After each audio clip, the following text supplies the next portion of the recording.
Okay, so Dr. Hull, I'm just identifying That's in fine. case anybody's coming in late. This is Yeah. our fifth video in the series, and I'm asking you if you can explain some of the most common computational techniques that people in HR, I'm in the HRD master's program, Hmm. and people doing research, Caribbean research, we have the PhD organizational behavior here. What are the most common computational techniques that they ought to know? Okay. Um, We're not psychologists, so we're not looking at yeah. the inner workings of the mind, Right. but we're looking at the effects of those inner Exactly. workings. I think probably one of the most important techniques that uh, people in human resources need to understand, and this actually it applies to a variety of different business professionals that are in Social sciences? well, maybe people in insurance businesses and things like that. People that are actuaries, for example, they use these techniques, the technique of multiple regression. And multiple regression is a very powerful analytical technique that allows you to take cross-sectional data that you have, historical data, and predict different kinds of outcomes. People in universities and the admissions departments use regression analysis because you're able to build these fairly straightforward models that help you predict whether or not somebody's going to do well in the organization or in the university based upon their scores on tests or how, other variables about them. That can be a very powerful technique. Building on multiple regression comes the ability to look at these variables at the underlying latent level with structural equation modeling. Yeah. And structural models can be also used to help better understand organizations and how things occur within organizations, like you're doing in human resources.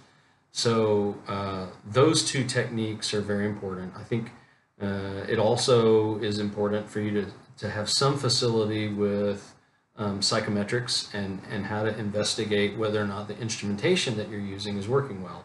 So simple analytical techniques like just principal components analysis or factor analysis would be helpful just to investigate the internal structure of your instruments that you're using with your studies.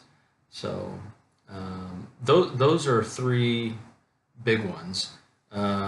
If you're dealing with data that is clustered or nested, as we talked about before, you need to have some facility with multi-level or hierarchical linear modeling, and so that you can take into account the nested structure of your data, like you had with the dyads, for example. So that's another technique.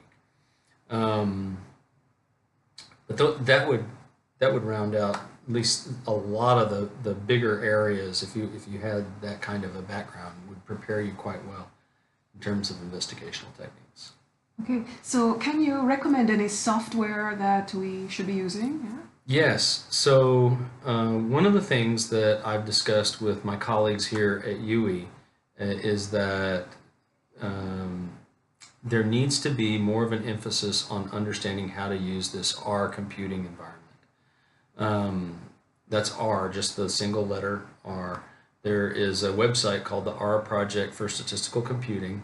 It's an open source software. In other words, it's freely available to anyone who wants to use it. It is extremely powerful, more powerful than any commercial software that's available these days, and it is taking academia by storm these days. I mean, it's ubiquitous, in fact, throughout most of academia.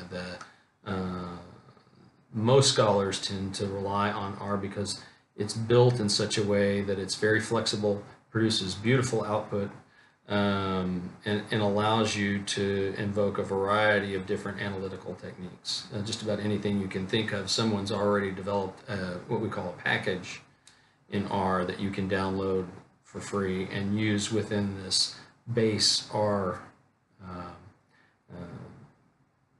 system. So you can download these packages. You can download another very helpful utility called RStudio that allows you to maybe access the software a little easier because it does require that you do a little bit of coding to operate the software. It's not a fancy point and click system like maybe SPSS is or something like that. So the learning curve is a little bit steep on it, but once you get beyond that, you find that it's a very powerful piece of software.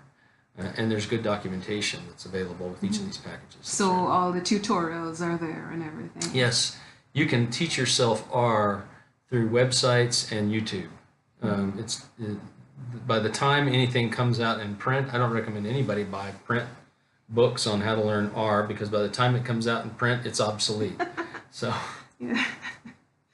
All right. You had said you were going to do a workshop on that. Did you do that? Did I miss a workshop? I have not. I'm hoping that I will be brought back and we can do that later this year. Okay, great. Yeah. Yeah.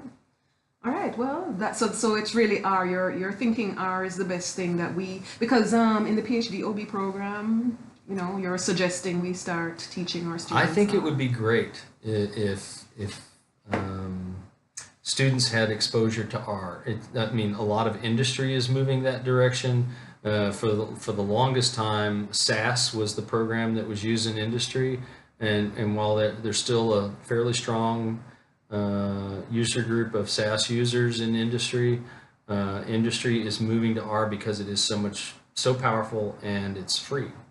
So. Yeah, as you say, it's free. We've been using this thing called QD Minor, which is it's supposed to be a mixed methods research, because you can do your quali and your quanti in the same file without leaving the program. So we've been using that most recently. Okay. We're using SPSS, But yeah, it's all right. I think we should investigate R. Yeah, I think it would be good. There's other software out there for different kinds of analytical techniques, but R will cover most of the sins out there.